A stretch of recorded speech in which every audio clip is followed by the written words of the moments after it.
What are you doing? It's a cheat day. It was just your cheat day yesterday. Gains.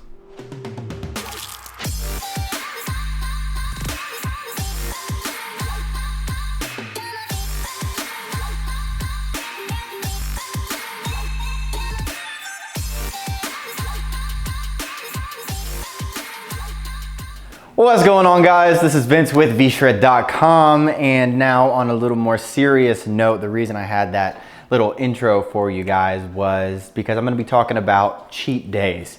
And sure, it was a bit exaggerated in how I showed people having cheat days, but it is a very serious matter if you are trying to get in shape, if you're trying to lose weight, if you're trying to just stick to a diet. Now, in today's video, I'm going to be talking about when you should have a cheat day and really why you should have a cheat day.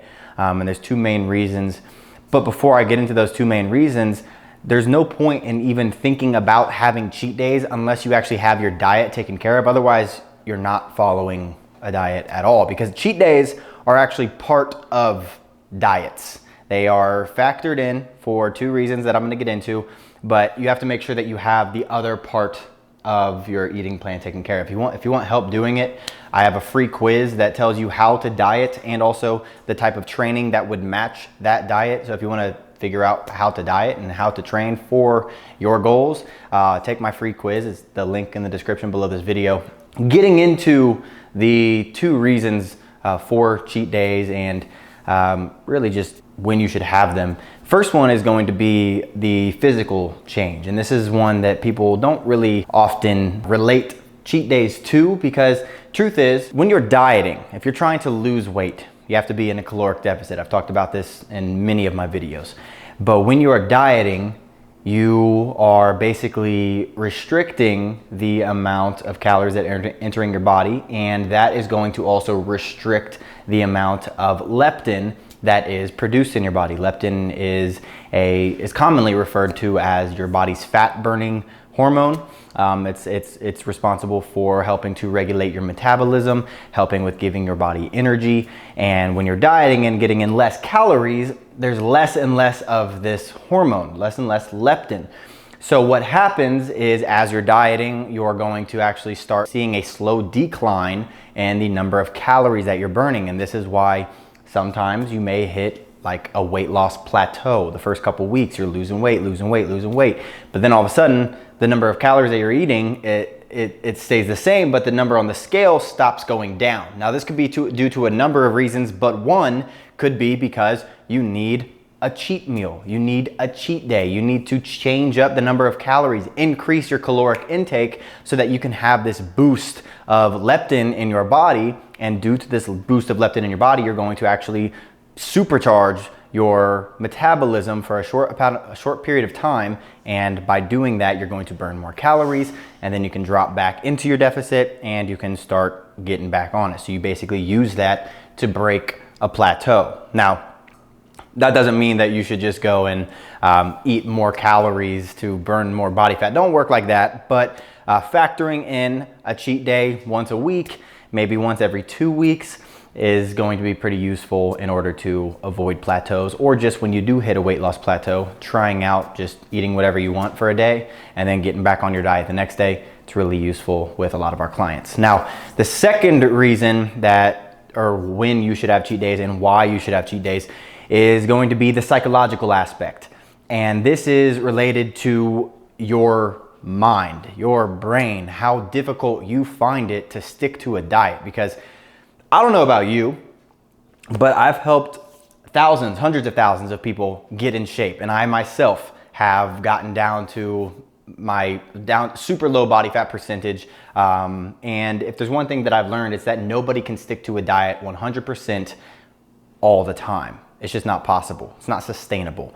And so if you plan to stick to a diet long term, and I don't even really like calling it a diet, because when you actually change your lifestyle and you start looking at it as your new meal plan rather than this diet, because diet is typically referring to a temporary period of time, which means you're going to quit it eventually. And so if you make this lifestyle change, you can't make that lifestyle change if you don't allow yourself flexibility. if you don't allow yourself to eat those foods that you love eating, if you love burgers and fries and your meal plan says that you can never have burgers and fries again, next weekend, when you crave burgers and fries, you might say no to it, but then the following weekend, when you crave burgers and fries again, you're not gonna say no to it, and it's going to continue over probably into the next day and the following day and the following day, and you're gonna look up and you're gonna have quit your diet.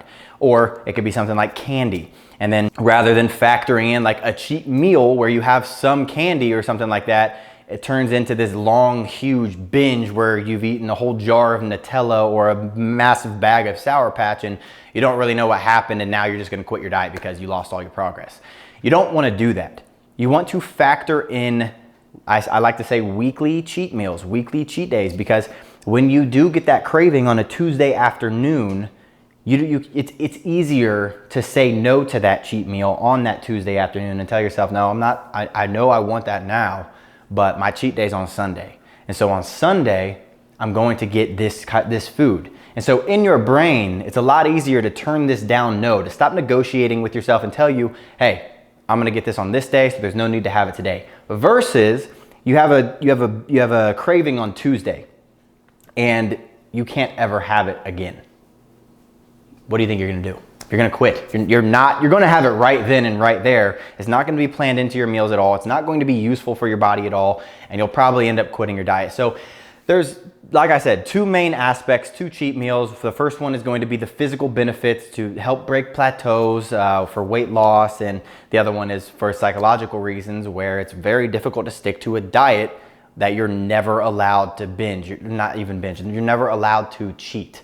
You never have these cheat meals factored in. You never have these cheat days at the end of the week that you can look forward to throughout the week. So if you're dieting right now and you're just trying to stick to your diet 100% all the time, stop doing that, because that's the number one reason that you hear about all these fad diets, low calorie diets, low carb diets, maybe even something like the Atkins diet or anything. And you're following it, giving it all your effort, and then it's been long enough to where you have these cravings and all of a sudden you can't take it anymore and you binge and then you just quit your diet altogether.